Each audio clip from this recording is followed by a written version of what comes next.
Congolaises, combattants de l'indépendance, aujourd'hui victorieux,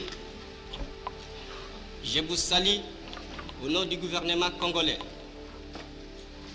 À vous tous, mes amis, qui avez lutté sans relâche à nos côtés, je vous demande de faire de ce 30 juillet 1960 une date illustre que vous garderez ineffaçablement gravée dans vos cœurs, une date dont vous enseignerez avec fierté la signification à vos enfants, pour que ceux-ci, à leur tour, fassent connaître à leurs fils et à leurs petits-fils l'histoire glorieuse de notre lutte pour la liberté. Car cette indépendance du Congo, si elle est proclamée aujourd'hui dans l'entente avec la Belgique, pays ami avec qui nous traitons d'égal à égal, ni les Congolais digne de ce nom ne pourra jamais oublier cependant que c'est par la lutte qu'elle a été conquise.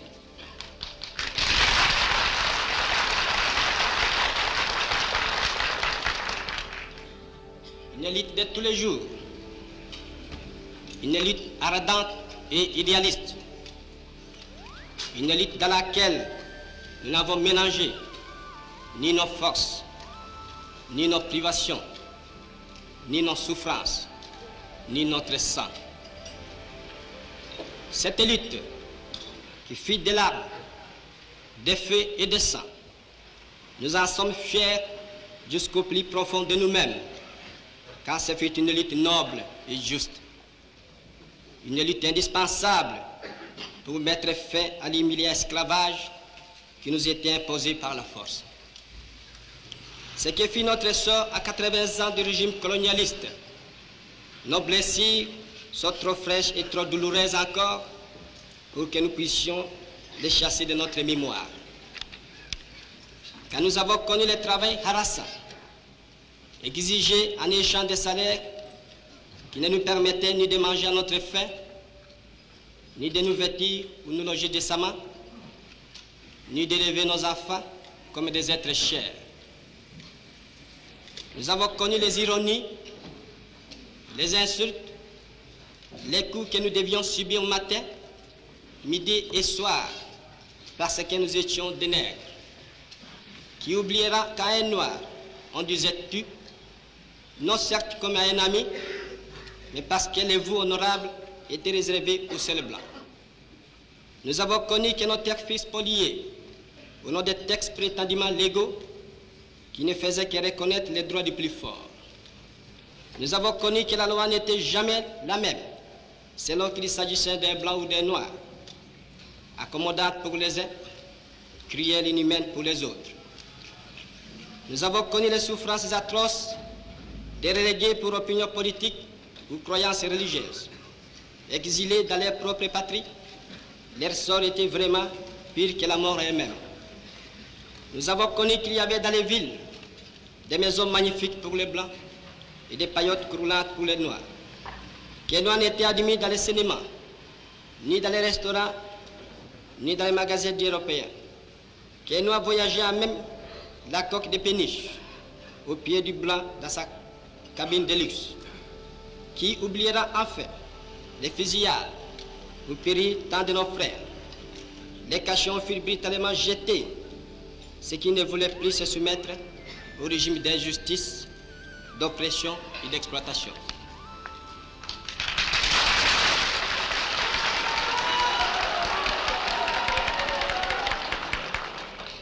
Tout cela, mes frères, nous en avons profondément souffert. Mais tout cela aussi, nous que les votes de vos représentants élus a agréé pour diriger notre cher pays, nous qui avons souffert dans notre corps et dans notre cœur de l'oppression colonialiste, nous vous le disons, tout cela est désormais fini. La République du Congo a été proclamée et notre cher pays est maintenant entre les mains de ses propres enfants. Ensemble, mes frères, mes sœurs, nous allons commencer une nouvelle lutte sublime qui va mener notre pays à la paix, à la prospérité et à la grandeur. Nous allons établir ensemble la justice sociale et assurer que chacun reçoive la juste rémunération de son travail.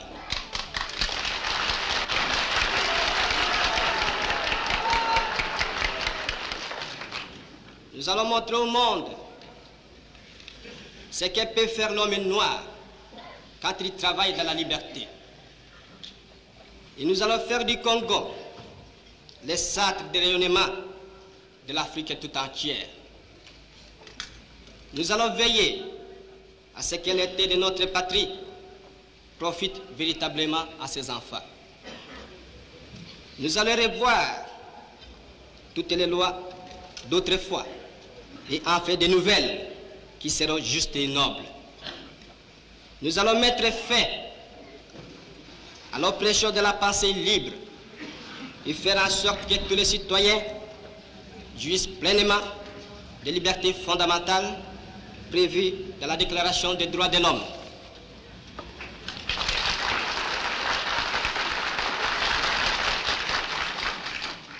Nous allons supprimer efficacement toute discrimination, quelle qu'elle soit, et donner à chacun la juste place que lui vaudra sa dignité humaine, son travail et son dévouement au pays.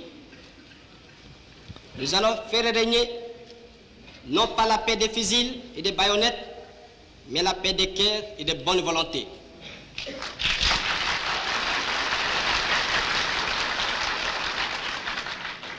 Et pour tout cela, chers compatriotes, soyez sûrs que nous pourrons compter non seulement sur nos forces énormes et nos richesses immenses, mais sur l'assistance de nombreux pays étrangers dont nous accepterons la collaboration chaque fois qu'elle sera loyale et ne cherchera pas à nous imposer une politique quelle qu'elle soit.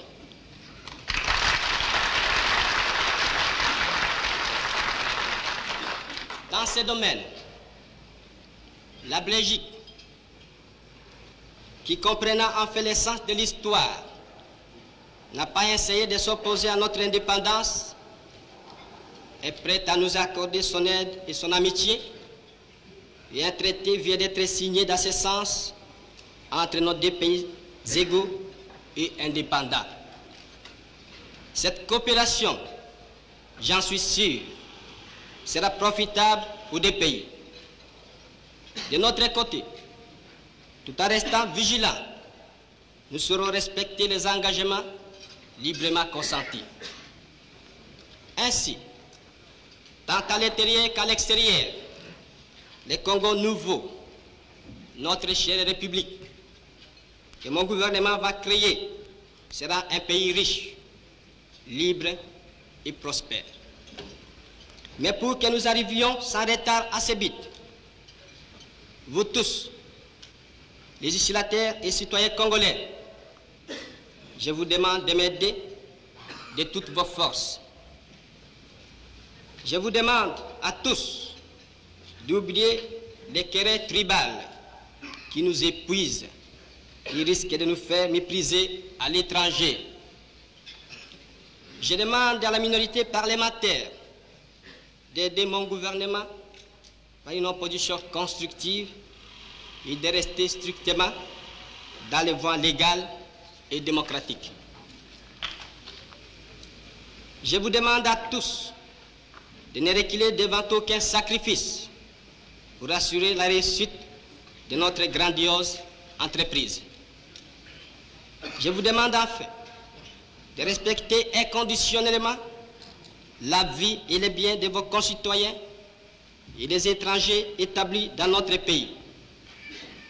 Si la conduite de ces étrangers laisse à désirer, notre justice sera prête à les expulser du territoire de la République. Si par contre, leur conduite est bonne, il faut les laisser en paix, car eux aussi travaillent à la prospérité de notre pays. L'indépendance du Congo marque un pas décisif vers la libération de tous les continents africains.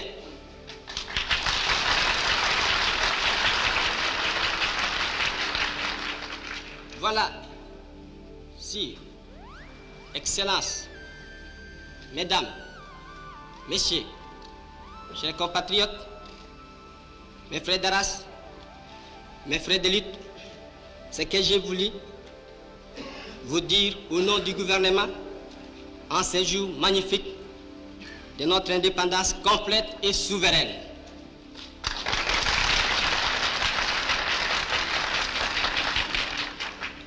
Notre gouvernement fort, national, populaire, sera le salut de ce pays. J'invite tous les citoyens congolais, hommes, femmes et enfants, de se mettre résolument au travail en vue de créer une économie nationale prospère qui consacrera notre indépendance économique. Hommage aux combattants de la liberté nationale. Vive l'indépendance et l'unité africaine. Vive le Congo indépendant et souverain.